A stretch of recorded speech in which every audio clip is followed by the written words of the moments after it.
Dans l'hémicycle, Gérald Darmanin donnait le ton hier d'une circulaire envoyée dans la soirée au préfet. J'ai demandé au préfet d'appliquer strictement la loi et de reconduire systématiquement dans leur pays les étrangers qui, par leur agissement, constituent une menace grave pour l'ordre public.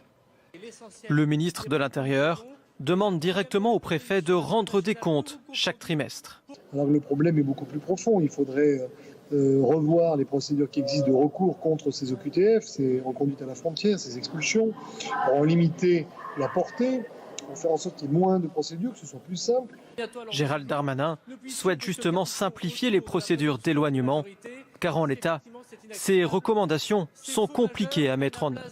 J'ai surtout l'impression en réalité que c'est une directive qui ne s'appuie sur aucune base juridique et risque fort d'être invalidée juridiquement. Si les étrangers sont en situation régulière sur le territoire, il n'est pas autorisé de les expulser. Le ministre de l'Intérieur a également annoncé se rendre au Maghreb la semaine prochaine pour, dit-il, régler ce problème. Nous accueillons maintenant l'invité de Paris Direct. Bonjour, Julia Montfort. Merci d'être avec nous. Vous publiez Carnet de solidarité, un voyage, une enquête au cœur de la France solidaire, la France qui accueille l'autre, l'étranger, le réfugié, le demandeur d'asile, quitte parfois à braver les lois en vigueur. Avant toute chose, Julia Montfort, comment va le jeune Tchadien Abdelak? C'est un peu par lui et tout ça est arrivé. Comment va-t-il?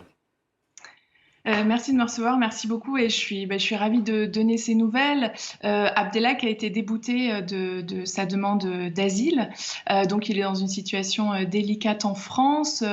L'OFPRA et puis la CNDA, la Cour nationale du droit d'asile, a décidé de ne pas lui offrir la protection de la France, bien qu'il ait été fils de dissident au Tchad et qu'il ait pu prouvé, il avait des marques de violence subies dans les geôles tchadiennes. Donc il est dans une situation délicate en France parce on ne veut pas de lui ici, mais il a peur, il craint pour sa vie en cas de retour au Tchad.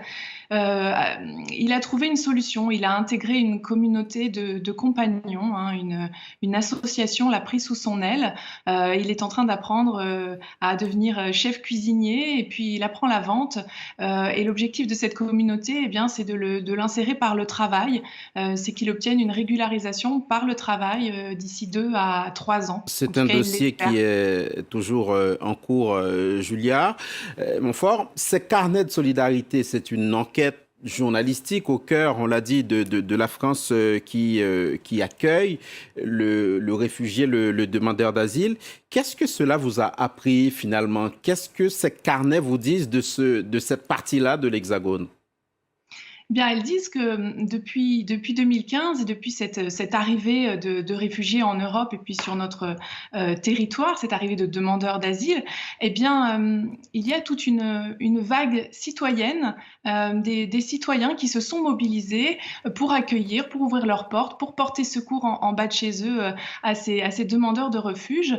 Une vague citoyenne plutôt méconnue parce que ce qui faisait la une et ce qui peut encore faire la une aujourd'hui, c'est plutôt l'hostilité, la peur, le rejet. Et il y a tout un pan de la population qui dit à cet étranger tu n'es pas mon ennemi et je vais t'accueillir dignement. Toute une partie de la population qui a compris que les dispositifs d'accueil français ne sont pas suffisants. On sait que près de la moitié des demandeurs d'asile actuellement en France ne sont pas hébergés, faute de dispositifs. Donc voilà, ces citoyens prennent le relais, ils bricolent une hospitalité parce que ce n'est pas simple d'accueillir quelqu'un sous son toit, quelqu'un qui charrie des bagages, une histoire chaotique. C'est pas simple de se retrouver face à la réalité de l'exil au petit déjeuner. Je l'ai éprouvé au sein même de mon foyer, mais ces gens, voilà, comme je le dis, bricolent, font ce qu'ils peuvent pour préserver la dignité de ces êtres humains qui frappent à nos portes. Et Julia Montfort, c'est d'autant moins simple d'accueillir que finalement, il y a d'une part la peur de l'autre. Vous l'avez expérimenté vous-même tout au moins assez rapidement, puisque vous l'avez survolé. Et puis, il y a parallèlement les politique migratoire qui tente à se durcir de plus en plus. Mais vous notez dans vos carnets de solidarité, Julia Montfort, que 46% des Français se déclaraient prêts, en 2018 en tout cas, à accueillir un étranger. C'est un chiffre satisfaisant selon vous? Ce n'est pas rien. D'ailleurs, on a préféré présenter ce sondage IFOP de manière opposée, c'est-à-dire que 54% des Français seraient opposés finalement à l'accueil. Non, 46% des citoyens français seraient d'accord pour accueillir dignement et pourquoi pas s'investir dans l'accueil de ces demandeurs de refuge. Ce n'est pas rien finalement. Et voyant ce chiffre et puis constatant au sein de mon entourage en fait, parce que j'ai accueilli sous mon toit, ce n'est pas un exploit, voilà, c'est un fait. Je ne comptais pas en parler, c'est vraiment un choix personnel. Mais c'est lorsque j'ai finalement découvert effectivement ce que signifie l'accueil de l'autre.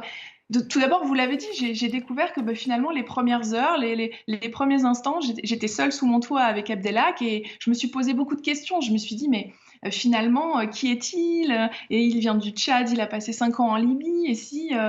Et s'il s'en prenait à moi, finalement, je me suis retrouvée, je me suis sentie vulnérable et j'ai eu honte de ce sentiment-là, mais très vite, j'ai eu envie de le comprendre parce que dès le lendemain matin, évidemment, avec son air d'oiseau tombé du nid au petit déjeuner, j'ai réalisé qu'il ne ferait pas de mal à une mouche. Et puis petit à petit, j'ai vu le regard de mes voisins changer aussi. J'ai une voisine qui un jour m'a dit, lorsque tu m'as dit que tu hébergeais un migrant, j'ai eu peur pour mon fils, j'ai eu peur pour nous. Et puis petit à petit, elle a rencontré Abdelhak, elle a découvert son histoire et aujourd'hui, elle est très, très proche de lui. Petit à petit, j'ai vu les choses, le regard de mes voisins, de mes proches évoluer. Et puis j'ai réalisé finalement que notre geste d'accueil n'était pas isolé. On a à l'image, pardonnez-moi Julia Montfort, oui, justement Abdelhak et votre famille et aussi d'autres personnes qui interviennent dans le film qui accompagne ces carnets de solidarité. Un mot quand même de la politique européenne en matière de migration, en matière d'asile. Bruxelles a dévoilé il y a une semaine son pacte européen sur la migration, sur l'asile. Qu'est-ce que vous en avez pensé ? Alors le pacte, pour l'instant, c'est une proposition à ce stade. Il appartient maintenant au Parlement européen d'adopter l'ensemble des textes législatifs, des actes. Écoutez, cette réforme, si on prend l'exemple d'Abdelhak, qui s'est battu pour faire reconnaître le danger qu'il encourt dans son pays, aujourd'hui, il risque encore plus et plus rapidement et plus facilement d'être expulsés. On constate aussi que les contrôles aux frontières vont être accrus. Moi, dans le cadre de mon enquête, je suis allée dans les zones frontières. Je suis allée à la frontière franco-italienne, franco-espagnole. Je suis allée dans le nord de la France, à Calais. J'ai survolé la mer Méditerranée, qui est aussi une autre frontière. Et ces frontières-là, aujourd'hui, sont mortifères parce que, si vous voulez, l'Europe... il y a une pulsion de mur actuellement. On considère qu'il faut plutôt étendre des barbelés et construire des murs pour éviter que ces gens ne viennent frapper à nos portes. Mais ce que l'on constate, c'est qu'ils arrivent et ils continuent à arriver. Et c'est ce que j'ai pu constater aux frontières. Et voilà, le regard que je porte sur ce nouveau pacte, c'est un durcissement très, très concrètement et il y a des vies en jeu. On le constate, les citoyens, les humanitaires le constatent chaque jour et il me semble que l'humanité est absente de ce nouveau pacte. Ouais, merci beaucoup. Merci beaucoup, Julia Montfort, d'être intervenue sur France 24 ce matin. Auteur de Carnet de solidarité, c'était l'invité de Paris Direct.